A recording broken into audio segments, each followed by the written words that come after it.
G'day guys, and welcome back to another video on this desert preparation series for the Simpson Desert. This one won't be on bike maintenance at all. This one's going to be on bike gear. So we'll have a look at the bike and the type of bags that I've got on the bike and what I'm going to carry, and then we'll sit down and we'll have a detailed look of what's inside each individual bag so you get an idea of what I'm going to take on this trip. I did want to do this video outside where I had a bit more room under the sun. However, the weather's come in and it does look like it's going to pour.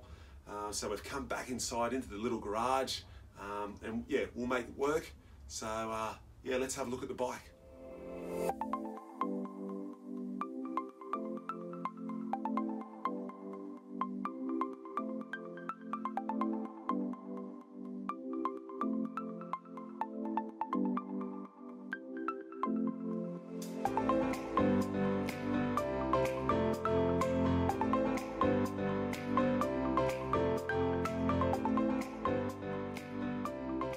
Okay, we'll start at the front of the bike and I'll run down quickly what's happening in the cockpit area, and then we'll just move on down towards the rear of the bike.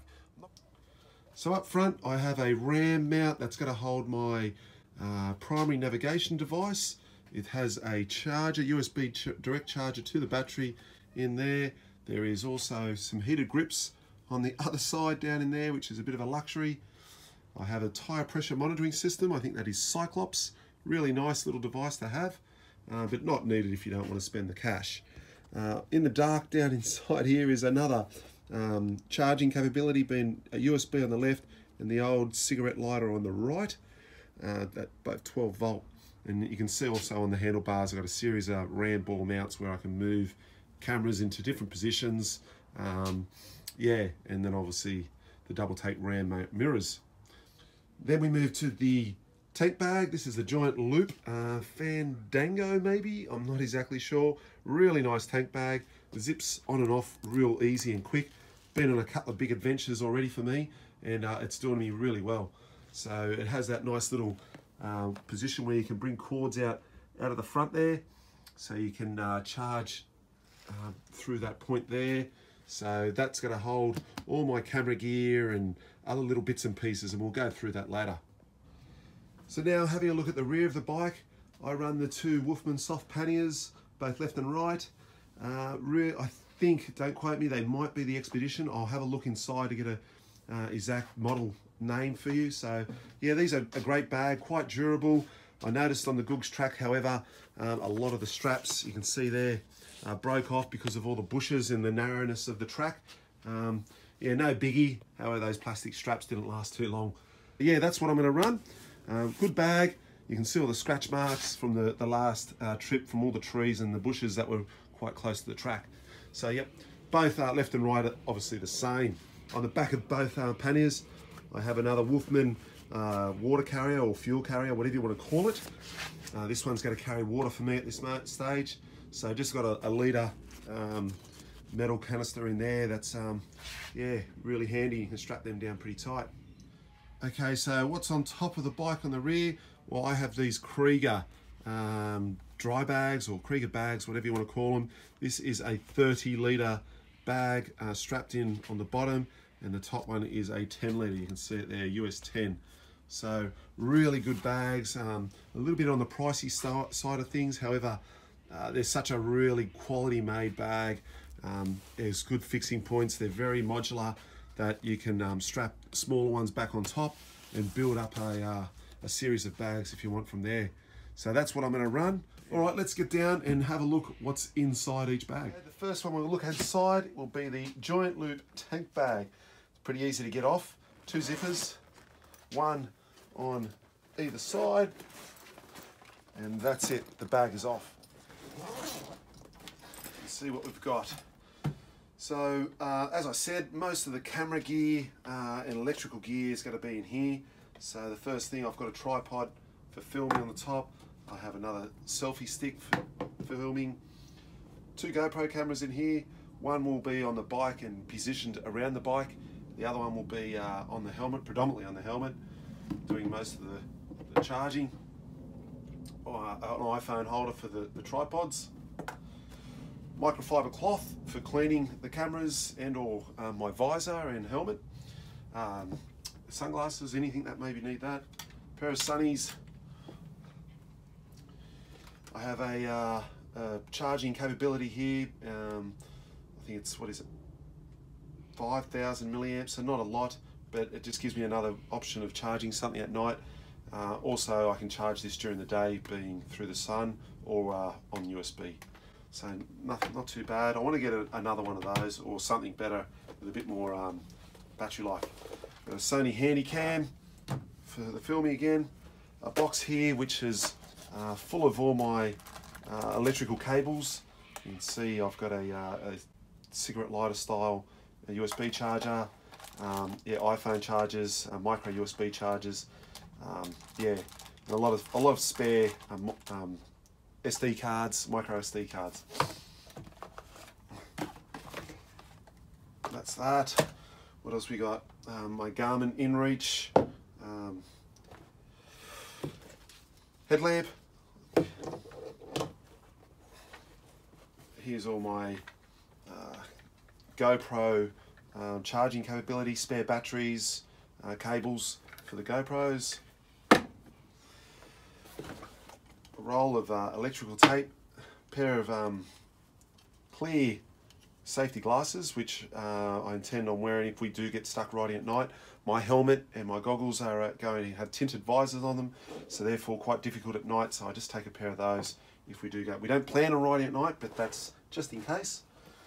A pretty important stubby holder, and some other little cleaning patches. I've got some dishwashing liquid in the spray bottle, and you can just give them a spray if I need to clean anything, and a bit of water for those two things. This cable is obviously a what is it, an iPhone charger. In this little zipper compartment in here is a few other things. I have the Omni Cruise throttle lock for those long distances on the road. I can use that just to give the right hand a bit of relief. I don't know why that's in there, just a carabiner of some sort. And then also some important items here: spare key for the bike, a bottle opener, and a locking nut for my tyre pressure monitoring system. And that's it. So that is all that's in this tank bag. You can see there's another microfiber cloth there. It is empty, so it holds a fair bit. This, I hope, will get me through the Simpson in regards to my electrical needs. Let's keep going, look at something else. Okay, moving again to the back of the bike, we'll have a look at the contents of these two Krieger bags that I've got here. Previously on some of my adventures, I'd gone for quite a large duffel bag on the back here, and I just found having the bigger bag meant I carried more stuff, so I've tried to reduce that now and to go as compact as possible, as light as possible. So yeah, let's have a look inside these. To get these off, there's just the 4 fast X clips on the top that you get that Krieger 10 off, and then you've got 4 more underneath. I also have an additional gotcha strap wrapping around that just holds it down even tighter. So that's as quick as that. The bags are off. Let's now go over to the bench and look what's inside. So this one is the Krieger US 10. I think that 10 stands for 10 litres. So the first item I pull out is my, what is it, my mattress. I guess the Cedar Summit Comfort Plus insulated mattress. It is a large in size, really good product, quite comfy. You've got to blow it up yourself, and there's plenty of reviews online about that, but under a kilo for me, or around that kilo mark, and I'm happy with that. It's large. I then also have a little microfiber towel sitting in there, and that is it for this bag inside. So that is that top bag there. Moving on to the larger one, the US 30 Krieger. Again, 30 litres. So another bag with some warm gear in it. It's usually got my thermals top and bottom in here. They're in the wash at the moment. Gloves, beanie, and so forth. So just warm gear. Again, another mountain design puffy jacket, really good, rated for -10. So when it's cold, I'll be able to wear that at night. My Helinox camp chair, love this chair. I've had it for 5 or 6 years now. Really comfy, great product, well made, expensive, yes. However, I've tried the little 3-stool stools and they're great. However, I do like to be comfy around camp, so for the extra bit of weight, and it's not much at all. This probably weighs around 1 kilo and a bit. Not much at all. For me, it was worth it, so that's going to come. And here we have the my little dome, or it's not even a dome tent, just a long body style kind of tent. It's like a bivvy with a couple of poles over the top. It weighs around the kilo mark, and you'll see that on the trip, so that's going to come as well. And that's it. That is all the items that are inside both the Krieger 10 and Krieger 30 on top of the bike. So not much weight at all. I try and keep as much of the heavier stuff as low as possible, and all these light kind of items, kilo, yeah, up higher. All right, let's have a look at the panniers now. So, okay, now we'll get into the left pannier, Wolfman pannier, and we'll have a look to see what's inside this. A couple of lovely big fast easy clips on the top, 2 more, 1 each front back, and then she's just that roll up tight. I've got 1 shoe, a lightweight old runner in the top here, the bag, and I'll show you the contents of that weatherproof bag. I have a tarp if needed, just a nice lightweight tarp, and pretty important at the bottom of this, I have it says 5 litres, but actually you get 6 litres in these. So I've got a 6 litre jerry can right at the bottom, and that's it. That's empty. So that keeps the weight down nice and low. So because those panniers are not 100% waterproof, they give you these waterproof dry bags inside. And here I have a compressed pillow, quite large. Yeah, is it needed? Maybe not. However, I like to try and be comfy at night, sleep with a pillow. It weighs next to nothing. You can get a lot lighter ones. I have one here, which is the Cedar Summit inflatable. Pretty small, takes up no size, it weighs nothing, but I don't really get a good night's sleep using those. Emergencies only. Yeah, so this is just a standard pillow, and I just compress it down. So that's in there. And my kitchen / cooking options, all in here. So again, I'm trying to be as light as possible this year and carry next to nothing.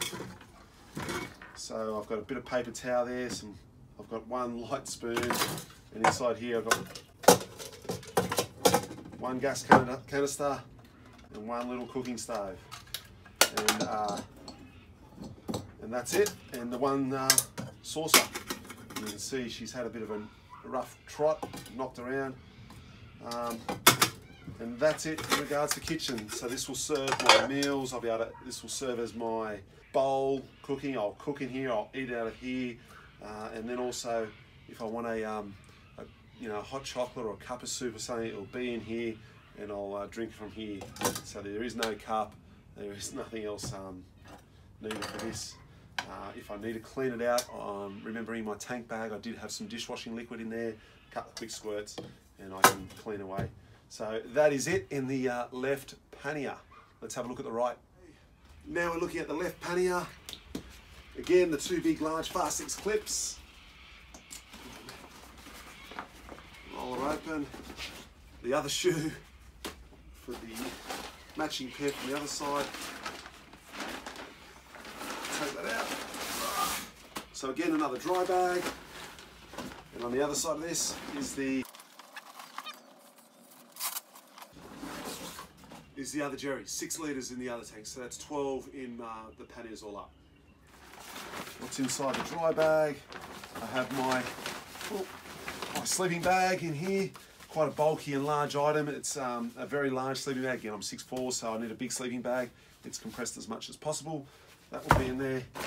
And then also I carry some spare clothes, so a pair of pants, pair of shorts, undies, pair of socks. That's it. So the other clothes I'll be wearing on the bike. So that's all I need in the way of clothing. Super light, not much at all. We're not going partying out there in the bush, so we don't need too much. And sorry, I did fail to mention, in that right pannier bag will also be my toolkit. There is a review online with this, so it's just got everything that I need to do and work on my bike. If you want to have a look at the contents of that, check out that video on my channel. Yeah, so that will be inside that side in that pannier bag too. So, all right, now we'll have a look at the backpack. This is just a standard Clem backpack with several compartments on here, and I've got certain things in all the different ones. So we'll start with this one down here at the front. So in here I have an important item, being the first aid kit. Now it's just a basic first aid kit to get you out of trouble, but also it's got some anti-inflammatory tablets or drugs in there, and some Pannier Fort painkillers for anyone that needs it. I've got some wet one wipes and some toilet paper. That's it for that front compartment. There is a little storage section in here that I can use on the go. I haven't got anything in there at the moment. This middle section here predominantly will contain most of my food. So I'll just give you an example of what's in here. I'm going to run most of these chicken flavoured rice meals. Pretty easy to cook, pretty substantial. You get a good serving out of that. And with that I'll run the chicken in a can in this tin here. I'm not a fan of the tuna, so I can't take that. So this gives me another source of protein and gives me something to add to the chicken. I'm not a massive fan of the tin because it's extra weight, and then you've got to carry it to get rid of it. You can't burn it or whatever, but anyway, it is what it is. So I've got a few of those. I've got some cup of soups, a bag of snakes, and that's about it. Everything else is in there is what's there. So I'll probably run a total of 5 or 6 meals, and the rest, or probably around 5 or 6, and the rest I'll purchase on the way, resupply. And I've also got some pita bread here that I'll cook up with the chicken on the fire. So that's it in regards to the pantry. We'll keep going up. We'll have a look now in this front pocket here. So in here I've got some cotton balls soaked in Vaseline, so some fire starters, a fly net for your face, keep the flies off, a lighter, and a little flick knife there, so handy to have. That's it for that.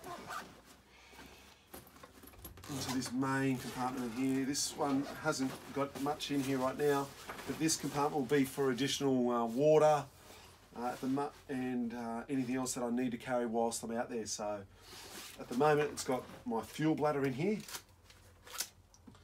So this is the Giant Loop fuel bladder that I used on the last trip. It's 2 gallons, 7.6 litres. I can manage to get about 8 litres into this. So yeah, that will stay in the bag. It's nice and lightweight, and I'll fill that up at Mount Dare, and I'll show you how it sits and straps in at the back of the bike, and that'll be obviously the first one that gets used, put into the bike.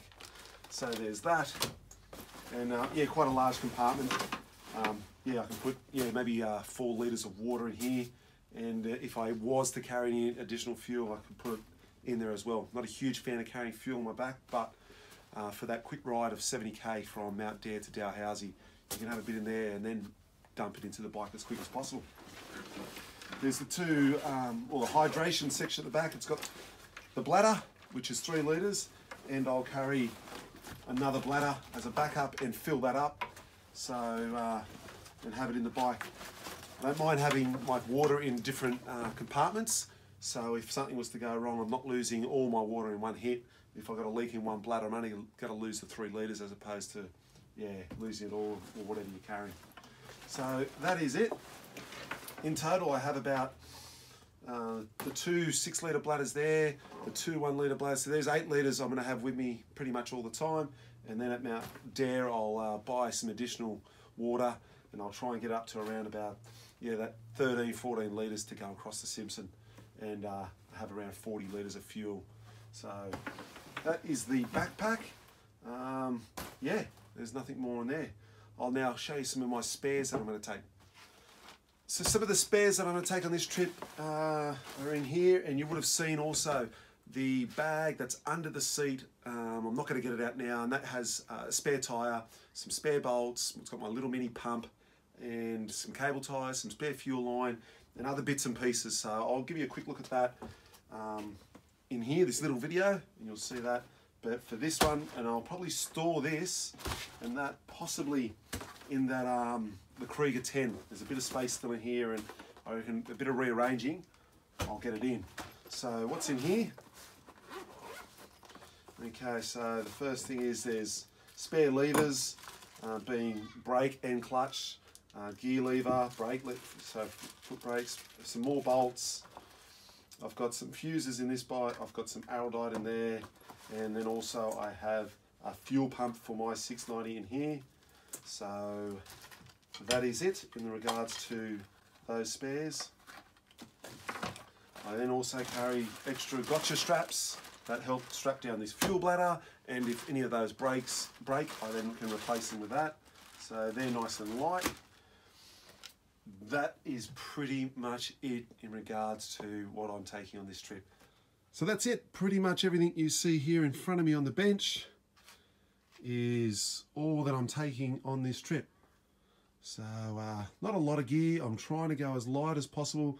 I could maybe go even lighter, you know, drop the tent and sleep on the ground under the tarp if you wanted, you know, get rid of the pillow, go hardcore and sleep with one of those little inflatables, or even use a jumper or your jacket.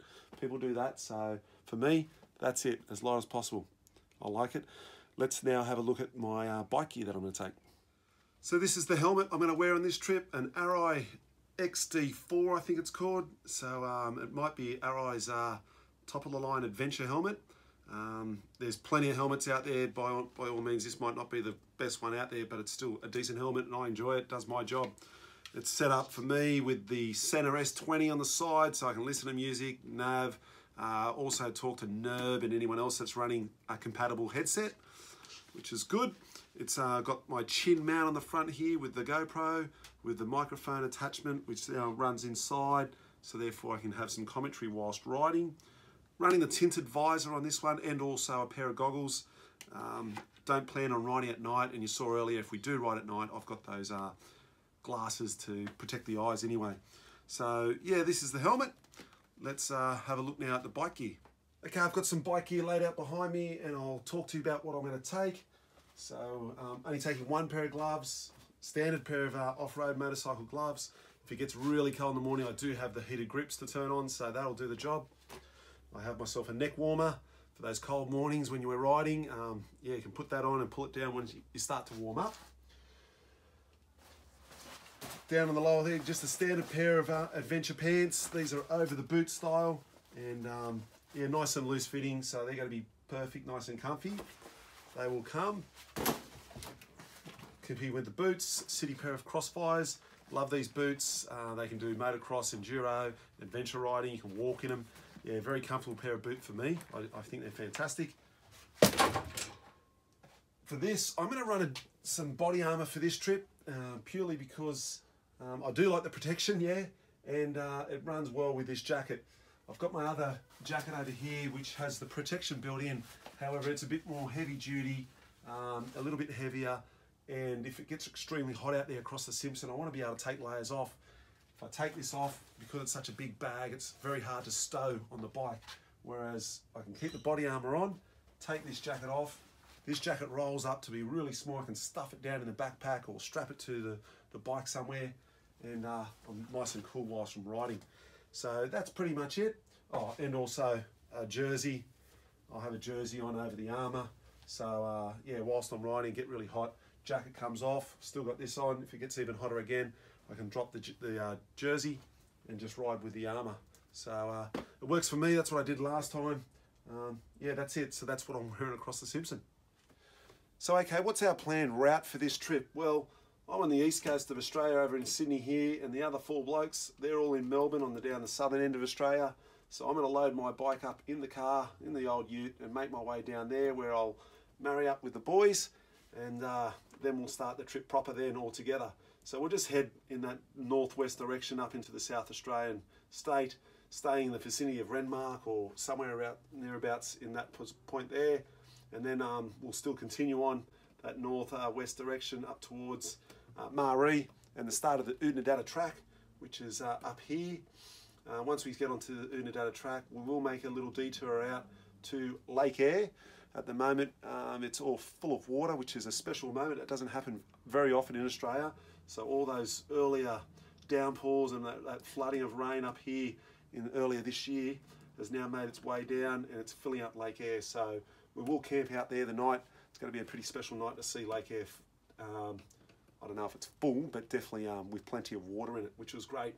After that, we'll continue on our Oodnadatta track, seeing some sights on the way, and we're making our way up to Mount Dare, which is just south of the border, the Northern Territory border there. That'll be our last stop for fuel, water, food, and any other supplies that we need. And once we leave there, we're going to be pretty isolated. Head over to Dalhousie Springs, have a swim, relax, do some last-minute preparation, and then we'll start our Simpson Desert crossing. And we're going to try and get across, or we will go across that French line to Popple Corner. Popple Corner is where the three states, being Northern Territory, Queensland, and South Australia, intersect. So we'll get there, get some photos, and move there. Then we head north for a little bit. Then we make that right-hand turn onto the QOA line, and we make that, easterly direction straight for Big Red and Birdsville. Once we get to Birdsville, there'll be some beers sunk at that pub. Don't worry about that. And then, over the next few days, we'll make our way down. Not exactly sure if we're Cameron Cornier, Imaninka, but we just got to snake our way down back towards Melbourne. Once at Melbourne, that'll be the trip finished. I'll load my bike up and beeline it back for Sydney. So that's it. You can see there's some black lines. I've already done this a number of years ago. I did the Simpson Desert, supported with a 4-wheel drive. Great little trip, quite a few kilometres. Now it's time to do it unsupported with the boys. So really looking forward to doing that. Well, there you go. That's pretty much all the gear that I'm going to take on this Simpson Desert crossing. I'm pretty sure that I can get away for quite a lengthy time out there with most of this gear. Yes, I will have to supply food and fuel and water, but in regards to everything else, I'm pretty happy with it. So by all means, this is not exactly what you should be taking. I'm sure everyone else is different and people have their own needs and all that, but that just gives you an idea of what I'm taking. So hopefully you get something out of it. And I guess the next video you'll see will be the start of the Simpson Desert adventure, I guess, anyway. So thanks for watching. Ride safe, and I'll see you guys on the trails. Let's get to the Simpson.